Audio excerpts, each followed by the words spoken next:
Hi Earth Angels! Kamusta? Welcome back to Pinay Angel Tarot. This is your love message. This reading is a love message for anyone, kahit ano man ang zodiac sign mo. General love reading, kaya maaaring mag-resonate o hindi. Pero pag nag-resonate, comment nyo para alam ko. Kamusta kayo guys? Comment present para alam kong nanonood kayo. This is a full moon reading and also Valentine's reading. Tingnan natin ang energies connected sa'yo. This time sa love life. Okay, kuha muna kita ng angel numbers. Okay, angel numbers for our lovely viewers. We have, uy, dalawa. Okay, sandali. Isa lang muna. 911 courage. Oh my gosh. May maglalakas loob. Ganon.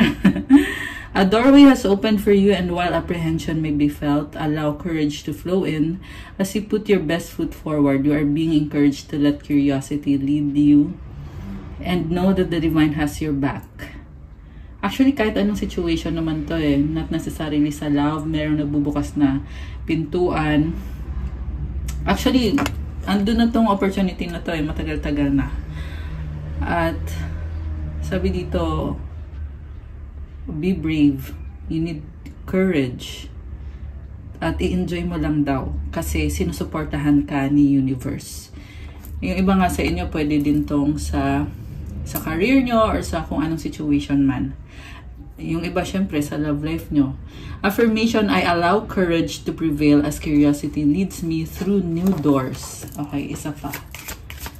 Another angel numbers. Oh, dalawa ulit. Ba't parang dami? So, 777 alignment, 111 destiny. Your progress is being recognized and alignment is here. It is within your reach. The whisper is reminding you to stay the course and feel source working through you. Your gifts are being recognized. Oh, may progress ka na daw. Tama naman daw yung ginagawa mo. At malapit mo na daw makuha kung ano yung gusto mong ma-achieve. At magpatuloy ka lang daw. Kasi tinutulungan ka ni God. Affirmation, I blossom and bloom as I use my gifts. All things simply align as I feel the feeling of the divine. Nagbo-bloom ka, nagbo-blossom ka. Wow. So, destiny, follow what you feel, listen as your intuition helps to guide you to what you are manifesting. The inner whispers are helping you to create all that is you desire. Listen in and follow your soul. Grabe to, oh. So, talagang ginagabayan ka para makuha mo yung manifestation mo. Comment, claim destiny. Ang ganda ng energies na to.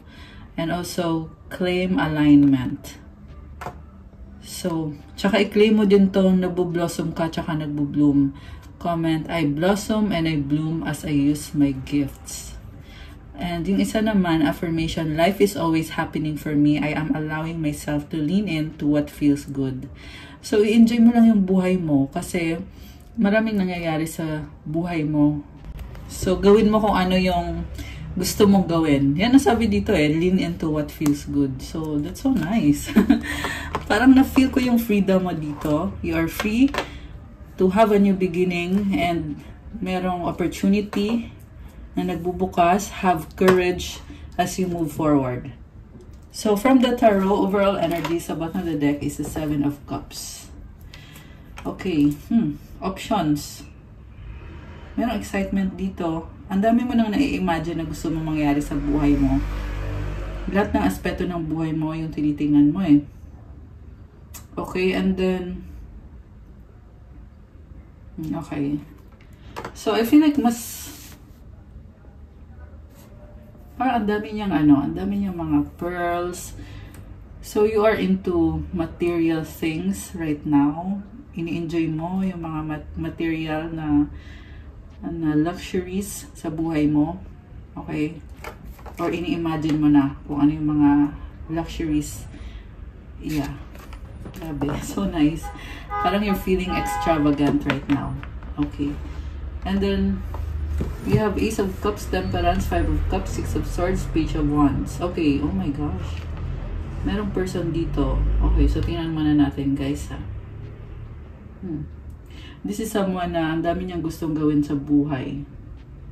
Okay? At the same time, gusto ka ng taong to, pero umiiwas siya sa'yo eh. Umiiwas siya sa'yo kasi andun yung sobrang emosyonal itong person na to at mukhang hindi siya komportable ipakita yung nararamdaman niya. Okay. So, there's a new beginning na gusto niya ma-achieve sa connection niyo. Kaso lang, andun yung lungkot, yung panghihinayang, and at the same time, gusto niyang magkaroon ng positive movement yung connection niyo. Pero parang hindi niya alam paano. Parang gusto niya, pero inisip niya, paano kaya? Okay, tingnan mo itong unang card na to, Ace of Cups, new beginning. This is someone who will bring peace and harmony, temperance, Sagittarius energy, wala kasi ng water sign, Cancer, Pisces, Scorpio. Ang gusto niya mangyari is reconciliation. Ayan, sinasali niya yung tubig. So, from this na merong cup na overflowing yung tubig, tas ito pa. So, I feel like iniisip niya anong sasabihin ko, anong gagawin ko. And then, sobrang panginginayang ng taong to na parang nasayang kung ano meron kayo. Oh my gosh. At gusto niyang baguhin yun. So, pero, andun yung feeling na paano. Hindi niya alam kung paano. May mga clouds. Tsaka ito, Page of Wands. Yung iba sa inyo, distance yung problema. Magkalayo kayo. Kaya parang inisip niya dito, gustuhin ko man pero ang layo. Parang ganon. Yung iba naman ay kahit na magkalapit kayo, pero iniisip ng taong to na medyo na-overwhelm siya ng nararamdaman niya or na-overwhelm sa sitwasyon. Okay. Pero ang ganda nito guys kasi unang card pa lang is andun yung bagong simula. Yung nga lang, this is a kind of person na parang gusto niyang mag-isa. Okay. Nakatalikod siya, diba? Ayan o. So, habang nakatalikod siya, nag-iisip siya ano bang gusto kong mangyari sa buhay ko. So, siguro na-feel mo na 33 angel numbers. Okay. This is someone making the most of their options. So, parang iniisip niya dito. Actually, may sasabihin ako dapat eh. Pero naputol kasi nakita ko yung 333 na angel numbers. Ang dami kasing mensahe. Ang bilis ng mensahe na pumapasok about this person. Pero, anyway, yun na nga. Nakatalikod siya sa'yo at nakafocus siya ano bang gusto kong gawin ngayon. At materialistic yung nakikita ko. And at the same time, this is also someone na inaayos niya yung sarili niya eh. So, siguro, inaayos niya yung sarili niya kasi gusto niya na makita mo siya at his best or at her best. So, ibig sabihin nagpapa-impress siya sa'yo. And, kaya siya nakatalikod kasi feeling niya hindi pa siya ganun ka-okay. Although, parang okay na siya. Parang okay naman siya. Pero, gusto pa niya lalong magkaroon ng confidence sa sarili niya. Okay. Or siguro, yun na nga, hindi pa siguro siya ganun ka-confident. Pero, for some reason, nafe-feel ko maganda yung vibe. Kahit nakatalikod tong person na to. I don't know kung bakit, pero yun yung nafe-feel ko eh. So, siguro, this is someone who's just taking their time para sa sarili niya. Taking a time out. Or maybe, gusto niya na kalabitin mo siya na parang, hey, lingon ka dito. Parang ganon. Kumbaga, ikaw yung mag-reach out sa kanya. Ikaw yung mag-approach sa kanya. Okay. And then we have 8 of Pentacles, 10 of Wands, the Hanged Man, 2 of Cups, the Hermit, 5 of Pentacles. Okay, isa-isahin natin kasi parang ang daming energies. So, nakafocus siya sa finances niya. Medyo burden siya. Meron din dito nag-iipon ng pera or meron siyang pinaglalaanan something about sa kaperahan niya. At dahil nga sa burden niya, merong other person na kaditong taong to, pero nagbago yung isip niya, nagkaroon siya ng realization na ikaw yung tunay na mahal niya, ikaw yung gusto niya. At nahihirapan siya ngayong hindi kayo okay or hindi kayo magkasama. Pakiramdam niya ay mag-isa siya. Pakiramdam niya ay iniwan mo siya sa lamig or pakiramdam niya ay hopeless. Parang ganun. Pero at the same time, nakita ko dito yung kilig moments eh. Kasi tingnan mo to, 2 of Cups. Nagtitinginan sila, diba? And I feel like this is memories ninyo na iniisip niya kasi andito si Hanged Man. So, si Hanged Man kasi, this is someone na nagbago yung isip. Ibig sabihin, nagdesisyon na to na hindi ikaw yung pinili niya. Tapos ngayon, ito bumaliktad. bumaliktad yung sitwasyon or bumaliktad yung mundo niya kasi nakikita ka niya as bilang ikaw yung the one. At gusto niya mangyari yung reconciliation. Kaya andito si Temperance with the Ace of Cups, bagong simula. Grabe yung pagsisisi na tong taong to. Oh, guys! Oh my God! Oh my God! Guys, tingnan mo to yung nasa ilalim. Nasa ilalim nitong card na to. Hindi ko nakita. Ngayon ko lang nakita. Alam mo kung anong card? The Lovers. Grabe. Oh my gosh! Grabe. Grabe. Nakakaloka tong reading na to. So, una sa lahat, this is a soulmate connection. Two of Cups with the Lovers. Pwede tong twin flame.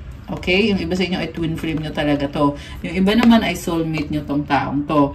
So, this is divinely guided. Kita mo yung angel, oh. Tsaka yung wings niya, oh. Parang, yung wings ng angel, super fly-fly siya. What I mean is talagang, this angel is actively helping this connection to come together. Takpan natin kasi wala palang suot. Ang suot yung, yung girl dito. Okay, ang ganda nito guys, with the heart sa gitna, oh. Grabe, Valentine's vibes. So, alam mo, I feel like this person is coming into realization na ikaw yung tunay na nagpapatibok ng kanyang heart. Girl! Okay. So, meron siyang karmic connection eh. Yan yung burden niya dito. So, ibig sabihin, this person is dealing with someone else. And, actually, ang daming pag-uusap dito. So, posible meron siyang kausap about sa relationship nyo. Okay? Kung hindi man yung karmic yung kausap niya, basta merong someone, posible naghihingi siya ng advice, pero there is really someone telling this person na pag-isipan mo mabuti, na tingnan mo muna yung sitwasyon sa ibang anggulo, na i-consider mo itong person na to. At ayun na nga, pinakinggan naman niya itong nag-advise sa kanya na someone or meron siya kausap eh. And then, pinakinggan niya yun. Pwede din yan siya na nag-iisip, nagpaplano, pero meron ako nakikitang movement kasi. So, yeah, meron pag-uusap talaga dito. Maraming pag-uusap and then, nare-realize niya na, oo nga, parang ang tanga naman ang ginawa ko. Kaya siya ngayon, ganito yung nararamdaman niya, nagsa-struggle siya, hirap na hirap siya. At medyo tinitiis niya. Kasi malakas din yung feelings nitong taong to sa'yo. So, the Lovers is also about feeling vulnerable. So, ibig sabihin, this is someone na talagang pure yung pagmamahal sa'yo. Okay? Kung dati, nagkaroon ng panluloko, ngayon sa nakikita ko, this is a pure love. Grabe. Kaya nga nagulat ako kanina eh. Nakakaloka. Okay. So, clarify natin. Grabe! May pa pure love. Okay. Just because Valentine's eh, no? Okay. So, clarify natin guys. So, yeah. Si Mr. or si Miss Pure Love. Yeah. Pero this is yeah, masculine yung nakita na. Oh my gosh, umiiyak. Parang yung sabi niya, girl, please! Okay, so the Queen of Swords is someone na nawawalan siya ng pag-asa. Eh. Parang feel niya, actually nangyayari sa taong to, inuunahan na niya, or pinangungunahan na niya eh. In-overanalyze na niya. Kasi wala pa namang nangyayari dito. Nasa isolation period itong taong to. Pero umiiyak siya, thinking na tapos na, may bago ka na, you broke his heart, dahil this is someone vulnerable, sabi ko nga, ayun, kaya siya luhaan. Okay? So, yeah, yung iba sa inyo, may bago na, yung iba, dating pa lang. Okay, so, tingnan pa natin guys ha. Okay, Four of Pentacles. Ooh, okay. So, gusto niya talaga na sana mabigyan mo siya ulit ng chance. Oh my gosh, bakit ganon? Emotional. Oh my gosh, really hoping itong person na to, nakakaloka. Two of Pentacles. Ayan siya, hoping siya na, sige na. Natawa ako. Hindi kasi, ini-imagine ko yung andun yung feeling na anticipation. Na-anticipate nitong person na to na to reconnect with you. Grabe! Umiiyak pa eh. Oh my gosh! Comment kayo dyan kung resonate kayo so far. Kung sino tong mga nasagap natin dito. Okay. Next card, we have, Knight of Swords. Mabilis na energy. So, this could be this person sending you a sudden message. Pwede din tong mabilis na energy eh. So, pwede tong magta-travel papunta sa'yo. Or pwede tong bigla ang tatawag sa'yo. Or bigla ang magte-text sa'yo. And I just saw 12 angel numbers on the screen. Grabe. So, good luck guys. Talagang gusto ka ng taong to. King of Pentacles. Alam mo, this is someone well-established. Okay? Kung hindi man kayo naging okay nitong taong to, sa ngayon, okay yung nakikita ko sa ngayon eh. So, ibig sabihin, there is some sort of changes na nangyari. Okay? Eight of Cups. Okay. Tinalikuran ka para sa responsibilidad niya. Kasi breadwinner siya. Yung iba ay may family tong taong to. Ace of Swords. Sinaktan ka niya nung tinalikuran ka niya, nag-travel, 8 of Wands, Justice. Ayun, sinabi ko na to kanina eh, na iba yung pinili niya. Okay, iba yung pinili niya, iniwanan ka niya. Nagsinungaling pa to sa'yo na kunyari, okay kayo, yun pala, ano ka na lang, kumbaga, laruan ka na lang niya. Okay, this is someone na hindi niya kayang ipaglaban kahit nararamdaman niya na gusto ka niya. Yun yung madugong nangyari dito. So, High Priestess, this is someone na very secretive. May mga addictions siya eh. So, sa kabilang dako, may nakita ko ang other person na kadinya dito. Posible nagkaroon pa ng kasalan. Kung hindi man kasalan, nagkaroon ng commitment at na-obsess pa nga siya dun sa taong yun eh. Ayan, yun yung mga ginawa sa'yo na kanina okay na sana pero lumabas kasi dito eh. Kaya kailangan ko sabihin. Ito yung mga katotohanan ng kung bakit nagkakaganito ngayon. Kasi sa ngayon, ang nakita kong energy nitong taong to is nagsastruggle talaga siya, guys. Ayan, oh. Hirap na hirap siya na hindi kayo okay. Ibig sabihin, umaasa siya na maging okay kayo. Kasi, kaya naman siya nahihirapan kasi nga gusto niya maging okay kayo. So, like I said, merong distance dito. Okay, pero ayan, lumayo siya sa'yo at yung third party niya, yun yung binigyan niya ng buong atensyon niya. Okay. Okay, possible na merong anak. Okay, kasi may energy ng bata. Okay. Tatanggapin mo ba? Or ano ba ang feelings mo naman? Okay, tingnan natin. So, totoo lang makikita kita, nag-move on ka, may bago ka na nga eh. May kausap ka ng iba. Okay. Pero tingnan natin na. Teka, tingnan ko nga. Ano bang nangyayari ngayon sa'yo? Una sa lahat, focus ka sa kaperahan mo. Parang may mga malaking pagbabago sa'yo or malalaking pagbabago, maraming ganap. At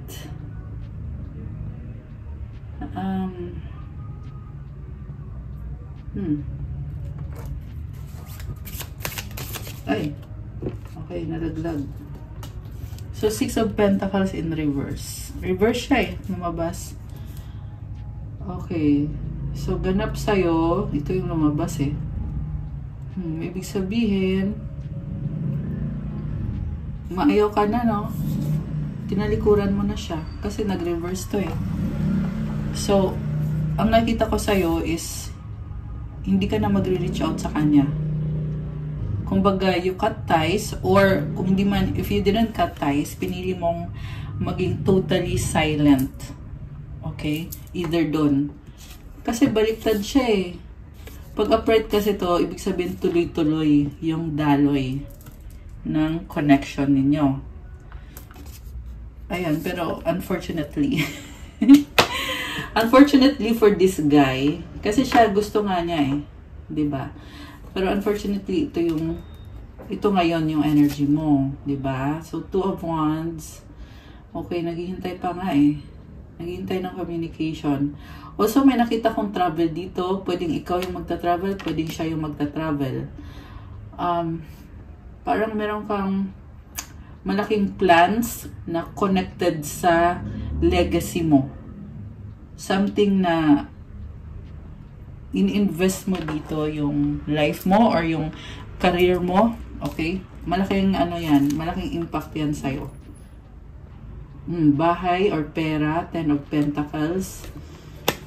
So, I feel like nagpapadami ka ng kaperahan mo or inaalagaan mo itong legacy na to. Grabe.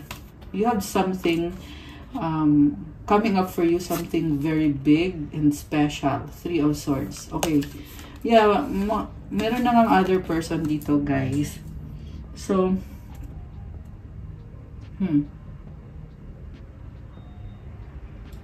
yung iba sa inyo guys, meron pang ibang nagsastock sa inyo na iniiyakan ka other than itong person mo. Okay? Yeah, meron pang someone. Oh, Leo. Okay, sama na may Leo sa chart niya. Oh, by the way, it's full moon. So, yeah, this is a full moon reading. And, okay, may nakita ko may bago ka. Pwede yan bagong partner mo or bagong kausap mo or ka-date. Okay. Depende kasi magkakaiba kayo since general reading to. Okay. So, final decision mo. May final decision. Okay. Ace of Wands, you want to follow your heart. Gusto mo ng bagong simula sa kung ano yung magpapasaya sa'yo. Okay. Ang tanong, ano bang magpapasaya sa'yo? Diba? Ano ba yun? I feel like this is something creative project. Okay, the devil is here. You're thinking outside of the box. Emperor. Okay. Someone around you. Meron pang ibang nagsustok sa'yo eh, na toxic. So, ayan, ingat ka na lang dyan. And then, King of Cups. So, meron din ako dito nakita na yung person mo ay meron ka-deal na toxic. Ayan. And then, at the same time, this is someone who truly loves you. Okay. Bakit parang tinatago niya yung emosyon niya? Oh, okay. So, I see this person na merong tatalikuran. So, possible na merong tatalikuran na other person. Five of Wands. Ay, nagka-conflict. So, gusto kong tingnan ngayon yung outcome. Anong outcome sa relationship nyo? Relationship daw. Connection nyo. Okay, yung iba kasi relationship eh. Yung iba naman ay hindi, di ba?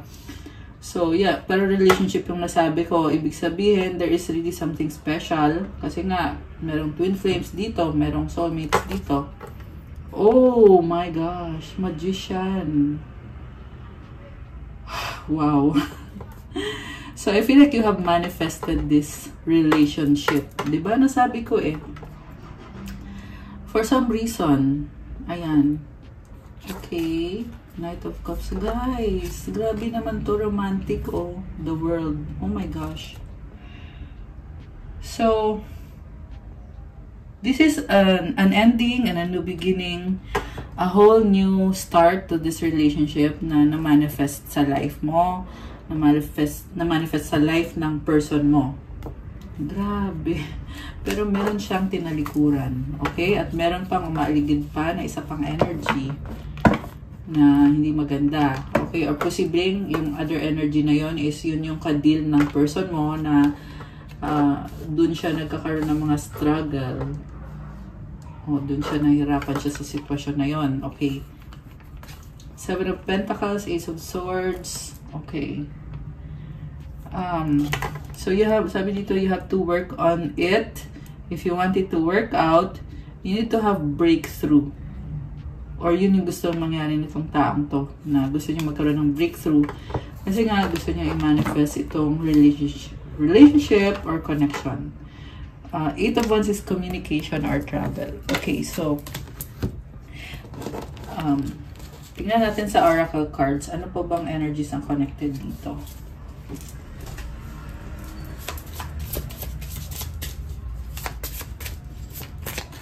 We have clarity, truth, intentions, honesty.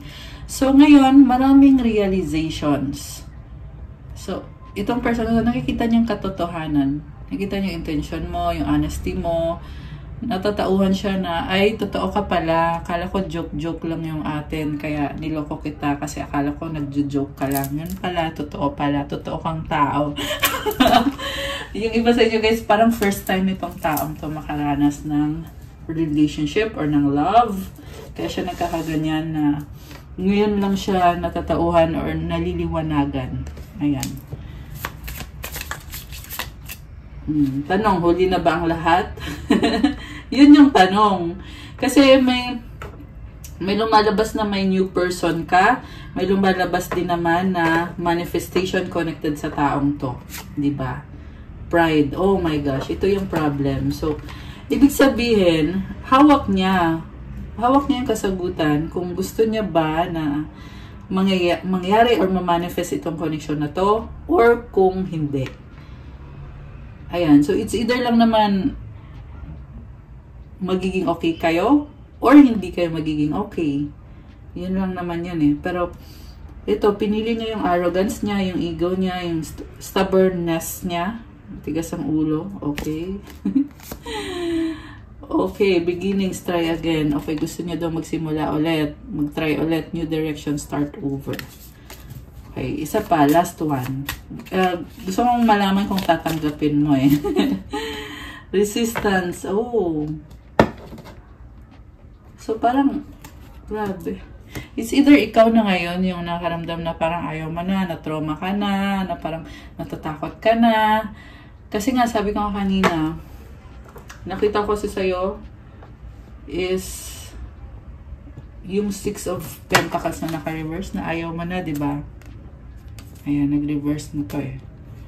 So, yun yung nakikita ko dito na pwede din naman siya to na nahihiya, secretly admiring you na lang. Yun na lang daw yung gagawin niya kasi safe daw siya. Di daw siya mapapahiya. Kasi nga, mataas ang pride nito, girl. Mataas ang pride nito. So, bala kayo dyan. Hindi ko, sabi ng person mo, bala kayo dyan. Ayoko nga babaan yung pride ko. Mas mabuti pang manahimik. Nakakaloka. Okay. Intimacy, bonding. Okay, namimiss ka niya. So, siguro, na-feel niya dito na nung okay kayo is naparamdam mo sa kanya yung intimacy, yung sensual na connection. May nakita din ako dito na nagsasabi siya sa'yo ng mga deep thoughts niya. Ayan, confiding eh. So, siguro may mga sinishare siya sa'yo na hindi niya na-share sa iba. Something like that. At na-feel niya yung ecstasy, happiness. Pero this is also someone na gusto ng happy lang. Okay, may family na sa iba. Meron namang iba dito na gusto niya ma-experience yung happiness na magkaroon kayo ng family. Okay. Gusto kanyang I was gonna say, gusto niyang magkaroon ng baby with you. Okay? Meron din iba dito guys na yun nga, niloko ka kasi niya. Kaya nagkaroon siya ng family sa iba or both yun ay nangyari dito. Fantasy. Okay. More on fina-fantasize niya na magkaroon kayo ng family or magka-baby kayo kasi feel niya yung happiness, excitement with you. Daydreaming, imagining, fantasize. So, this is someone na obsessed sa'yo. Ayan, longing. Grabe oh, craving, aching, wanting. Oh my gosh. So, kinikrave ka niya. Okay, wala na akong masabi. Okay, anong mga message connected sa inyo? Sacred union, honor and treasure your relationship for it's truly sacred. And I just saw 1111. Oh my gosh.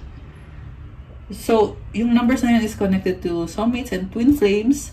At lumabas din dito, sacred union nga ito. Grabe. Grabe naman. Ano pa yung mga love energies connected sa'yo? Clarity. Uy, twice na lumabas. So, yun na nga, naliliwanagan. Mukhang ikaw, sobrang clear din yung intuition mo ngayon. Mukhang dalawa kayo, naliliwanagan sa situation ninyo. Take time to think about your situation to gain clarity.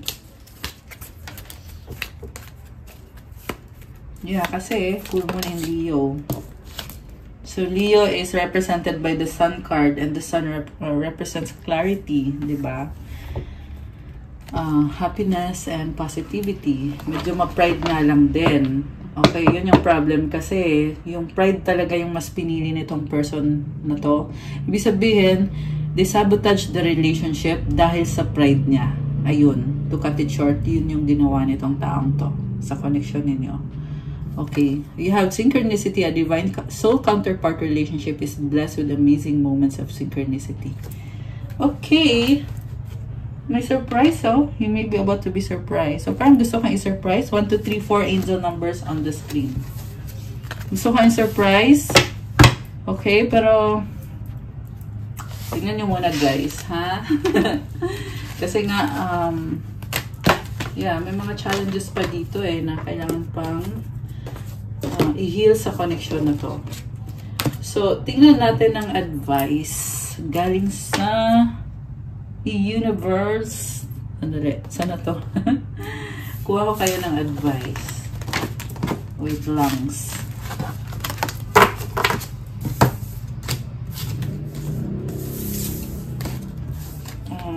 Advice para sa ating lovely viewers.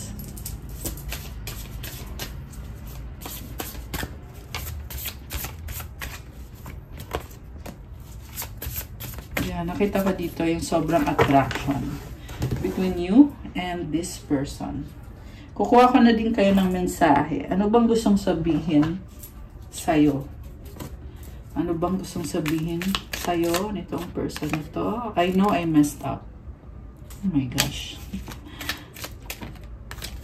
I have something to tell you. Oh. So, gusto kanyang kausapin. Ibig sabihin. Oh my gosh. Ayan, namimiss ka niya. You are irreplaceable. Oh my gosh. Beyonce ka. Irreplaceable. So, ayun na nga. Nag-mess up siya. So, kaya yan, babalik sa'yo. Or at least gusto niyang bumalik sa'yo. Kasi, na-realize niya na hindi ka pala pwedeng palitan. Ibig sabihin, talagang sinubukan ka niyang palitan. Pero hindi nangyari or nag-fail. Ayan. Nag-backfire. Ayan. Open your mind. Sana daw bigyan mo pa siya ng chance. Oh my gosh. Grabe. So, the advice for you is, instead of praying for an outcome, I pray for the highest good for all. Wow! I feel like talagang hinahayaan mo lang, you're surrendering things as they are. At hindi mo pinipilit kung ano man yung maging outcome dito. Pinipray mo kung anong makakabuti para sa pangkalahatan. At kaya naman, ang sense ko dito is that divine timing is at work. Hindi ibig sabihin na kayo na nga talaga, di ba? Pag sinabing divine timing, ibig sabihin, depende kung how things will unfold for you and this person. And the last one, energy flows where my intention goes. I love this one! Oh my gosh! And then kita mo yung yellow, it reminds me of the colors of the sun, which brings positivity. So, energy flows where my intention goes. Ibig sabihin, what you manifest is talagang nakukuha mo, nangyayari. Lalo na ngayon, it's full moon. So, you can manifest, whatever it is na minamanifest mo. Lalo na kasi, marami sa inyo ay talagang nagmamanifest ng love ngayon for Valentine's, diba? So, i-feel mo yung energy na yon para makuha mo yung minamanifest mo. So, ganun yun, guys. Sa career nyo naman, ganun din. So, i-visualize mo ano bang gusto mo mangyari, anong mga changes, anong outcome ang gusto mo mangyari. Kasi, na-amplify yan ang energy ng full moon at namamanifest mo yan. Ayan. Okay, guys! That's all for our love message for today na sobrang enjoy ko tong reading na to. Thank you for watching. Please like, comment, subscribe, hit the notification bell And let me know kung nag-resonate, okay? Kung kailangan nyo ng gabay, kung nag-resonate at kailangan nyo ng more information, you can book a private reading. Message lang kayo sa Viber or sa WhatsApp. Nasa description box po yung contact details. Yeah, mas mabilis pag sa Viber or sa WhatsApp. Also, check out my Instagram if you want to start your crystals journey. May mga crystal bracelets na tutulong sa'yo sa manifestation mo. So, iba-iba ng benefits. At may kasama tong mga special mantras and special prayers para sa'yo. Para ma-reach mo kung ano yung target mo. Wow, target! Okay, guys! So, I love you guys.